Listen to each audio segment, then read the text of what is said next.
بسم اللہ الرحمن الرحیم الحمد للہ نحمده ونستعینه ونستغفره ونؤمن به ونتوکل علیہ ونعوذ باللہ من شرور انفسنا ومن سیئات اعمالنا من يهده الله فلا مضل له ومن يضلله فلا هادي له ونشهد أن لا إله إلا الله وحده لا شريك له ونشهد أن سيدنا ومولانا محمدا عبده ورسوله صلى الله عليه وعلى آله وصحبه وبارك وسلم تسليما كثيرا كثيرا فأعوذ بالله من الشيطان الرجيم بسم اللہ الرحمن الرحیم وَتُوبُوا إِلَى اللَّهِ جَمِيعًا وقال الله تبارك وتعالى في موضع آخر استغفروا ربكم ثم توبوا إليه۔ بزرگان دین اور میرے عزیز ساتھیوں اور بھائیوں، آج اس جمعہ مبارک کی وجہ سے آپ لوگوں سے توبہ کے عنوان پر بات کرنے کا موقع مل رہا ہے۔ اللہ تبارک و تعالی آپ کے یہاں پر جمع ہونے کو قبول فرمائے۔ بزرگان دین، آج کا سماج، آج کا معاشرہ، آج کا انسان غلطیوں میں گھرا ہوا ہے۔ کبھی چھوٹی غلطی کرتا ہے، کبھی بڑی غلطی کرتا ہے، اور غلطی کرنے کے بعد اپنی غلطی پر بہت سے لوگ تو شرمندہ ہوتے ہیں، اور بہت سے لوگ اپنی غلطی پر شرمندہ نہیں ہوتے، اور بہت سے لوگوں نے تو توبہ کا مذاق بنا رکھا ہے۔ چوری کی، توبہ کی، چوری کی، توبہ کی، بار بار توبہ کرتے ہیں، بار بار چوری کرتے ہیں۔ تو اس کے بارے میں آج مجھے آپ لوگوں سے بات کرنی ہے۔ دراصل توبہ کے لغوی معنی آتے ہیں لوٹنا، اسی کو توبہ کہتے ہیں۔ انسان کو چاہیے کہ نافرمانی ہونے کے بعد وہ فرما برداری کی طرف لوٹ جائے۔ اسی لیے توبہ کی بنیادی شرط یہ ہے کہ جس گناہ میں وہ انسان لگا ہوا ہے وہ اس کو فوراً چھوڑ دے اور دوبارہ نہ کرنے کا عزم بھی کرے۔ اگر ایسا نہیں کیا تو اللہ کی اطاعت کی طرف نہیں لوٹتا، اس لیے کہ اس کی یہ توبہ شمار نہیں ہوگی۔ حدیث کریم کا خلاصہ ہے، کل بنی آدم خطاء وخیر الخطائین التوابون۔ تمام بنی آدم بہت خطا کار ہیں، لیکن ان خطا کاروں میں بہتر وہ ہیں جو بار بار توبہ کرنے والے ہیں۔ یعنی غلطی ہو گئی، چوری کر لی، زنا کر لیا، جھوٹ بول لیا، غیبت کر لی، فون پر غلط باتیں کر لی، موبائل میں فلم دیکھ لی، تو توبہ کر لے۔ توبہ کے لیے یہ شرط نہیں ہے کہ پھر وہ کبھی غلطی نہ ہو۔ اصل بات یہ ہے کہ اس وقت آپ یہ عہد کریں، یہ عزم مصمم کریں کہ یہ کام اب میں دوبارہ نہیں کروں گا، اس کام کو چھوڑ دے تو وہ توبہ ہو گئی۔ اگر کچھ عرصے کے بعد اس سے پھر وہی غلطی سرزد ہو گئی، اس نے پھر چوری کر لی، یا اس نے پھر چغل خوری کر دی، یا اس نے پھر کوئی گناہ کر لیا، تو دوبارہ اللہ سے معافی مانگے۔ اسی لیے آپ صلی اللہ علیہ وسلم نے فرمایا التوابون، یعنی بار بار توبہ کرنے والے۔ عبداللہ بن مسعود رضی اللہ تعالیٰ عنہ سے روایت ہے، انہوں نے فرمایا التائب من الذنب کمن لا ذنب لہ، گناہ سے توبہ کرنے والا ایسا ہے جیسے اس نے کبھی گناہ ہی نہیں کیا۔ بزرگوں اور میرے عزیزوں اور میرے نوجوان دوستوں اور اے پانی پت کے مسلمانوں، اس کی مثال ایسی ہے جیسے بچہ تختی پر لکھنے کے بعد اسے دھو دیتا ہے تو وہ اس طرح صاف ہو جاتی ہے جیسے کبھی اس نے اس پر کچھ لکھا ہی نہ ہو۔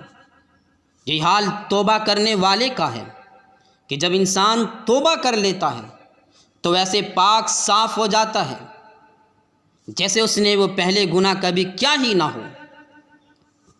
قرآن کریم کی آیت کریمہ سورہ تحریم میں یا ایھا الذین آمنوا توبوا الی اللہ توبۃ نصوحا، اے اہل ایمان اللہ کی جناب میں توبہ کرو، خالص توبہ یعنی خلوص دل سے توبہ کرنی ہے کہ آئندہ گناہوں سے بچوں گا، غلط زبان سے بچوں گا اور توبہ کرتا رہوں گا اور گناہوں سے بچنے کی کوشش بھی کرتا رہوں گا۔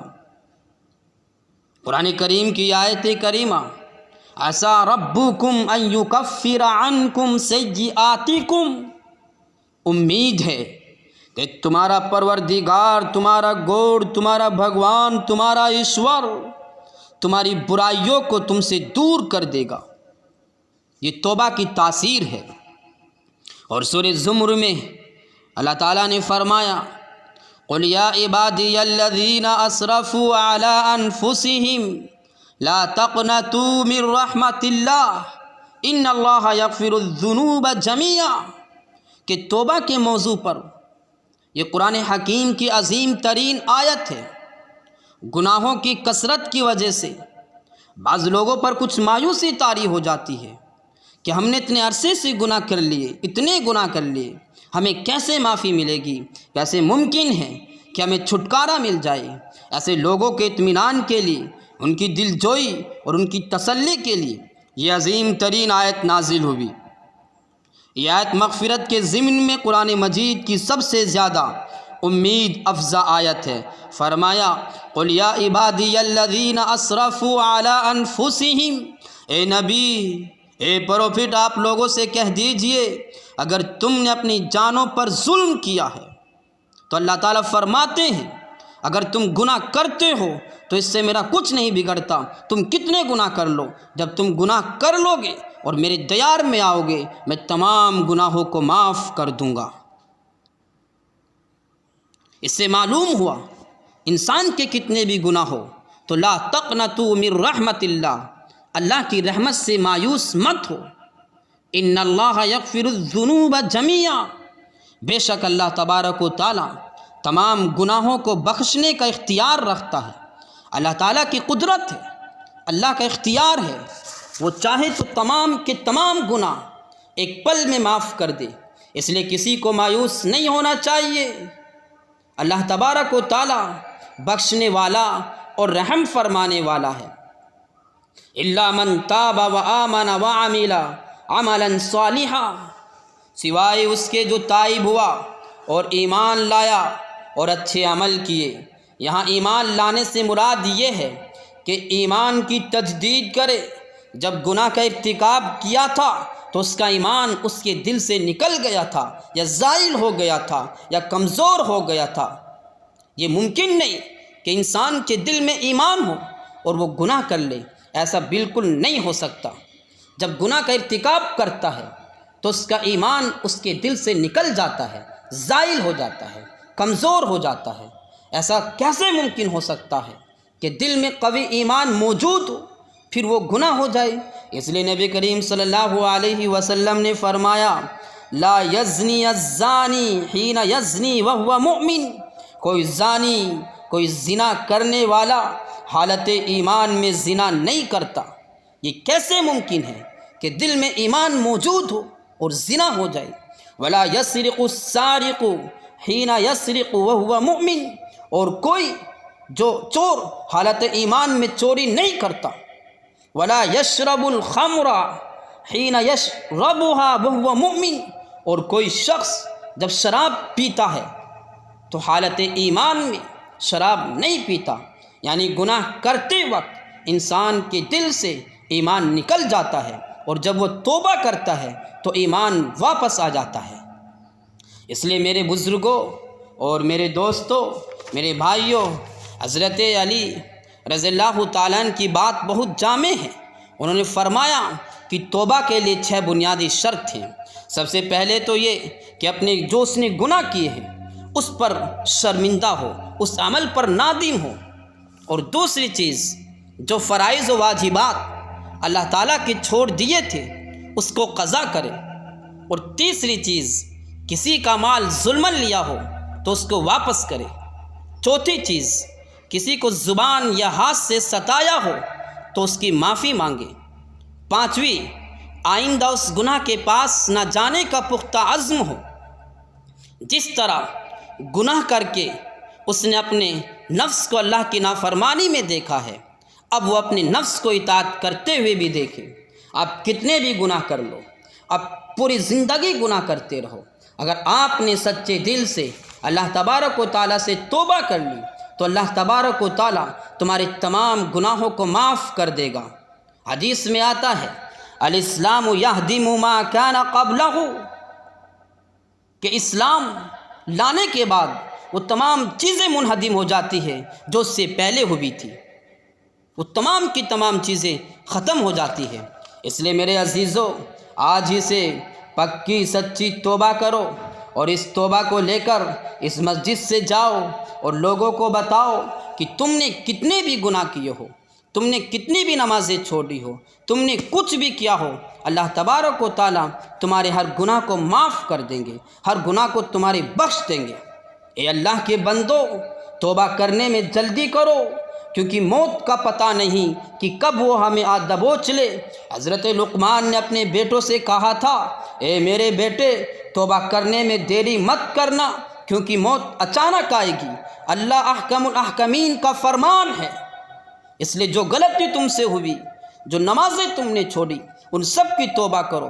جب تم توبہ کرو گے، حالات سدھریں گے، معاشرہ سدھرے گا، محلہ سدھرے گا، گاؤں سدھرے گا، شہر سدھرے گا، بچے تمہارا کہنا مانیں گے، ایمان پھیلے گا، اسلام آئے گا، اور لوگ اسلام کے حلقے میں آئیں گے، پریشانیاں دور ہوگی، مصائب دور ہوں گے۔ اگر تم توبہ نہیں کرو گے، گناہ پر گناہ کرتے رہو گے اور اللہ تعالیٰ کے سامنے نہیں جھکو گے، تو میں کہوں گا کہ تم کچھ بھی کر لو، کتنی بھی سکون کی زندگی میں تم پہنچ جاؤ، تمہارا دل پریشان ہوگا، تم ہمیشہ پریشانی میں رہو گے۔ اس لیے لوگوں، گناہ چھوڑ دو، آئندہ ایسا نہ کرنے کا عزم کرو، اپنے گناہوں پر نادم ہو۔ اگر اس کا تعلق بندوں کے حقوق سے ہے، اگر تم نے کسی بندے کا دل دکھایا تو بندے سے جا کے معافی مانگو اور کہو کہ بھائی مجھے معاف کر دے۔ اگر اس کا تعلق اللہ سے ہے